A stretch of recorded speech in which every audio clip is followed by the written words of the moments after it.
Qani bir televizor ko'raylikchi nima bo'lyapti ekan? Choy bilan qaynonasini zaharlagan gunohkor kelin. Ayjon, choy. Bor yo'qoling. Nima, choy bilan zaharlamoqchimidingiz, ha? Oyjon, hamma kelin bir xil emas-ku, kino bo'lsa. Kino ham hayotda olinadi. Bar sari qiri, yo'qal. Boshqa kanalga qo'yaychi. Qaynona va kelinni issiq-sovuq qilgan haromxo'r qo'shni. Voy, iflos qo'shni-ey. Kelin, to'xtang. Endi kelin, menda ham ayb yo'q. Hammam ana qo'shnida nimadir qilgan ekanda. Men oyimni xafa bo'lmas, kinolar ko'rmasdan bo'lib qolganlar. Mayli, oy biza ketdik. Bo'pti, boringlar, quyonchalar. Yangiz boshlabdi-yu, qani? Onasidan xotinini ustun ko'rgan noma'qul o'g'il. Ha, xotin quli. Bexaka. Sevishmay o'laring. Sen ishingni yo'qot. Siz oshxonani tilingiz bilan yalab chiqasiz, boshida turaman. Bolangiz. Ha, oshxonani tozalab bo'lib qoldim. O, mana zo'r bo'lyapti ekanda.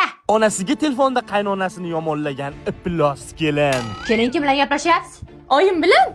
Oyim bilan? Voy, oyingiz bilan meni yomonlayapsiz. Men beting qursin, seni ana endi ham haydayman. Qaytib kelma. Kinolar o'zi hayotdan olinadi.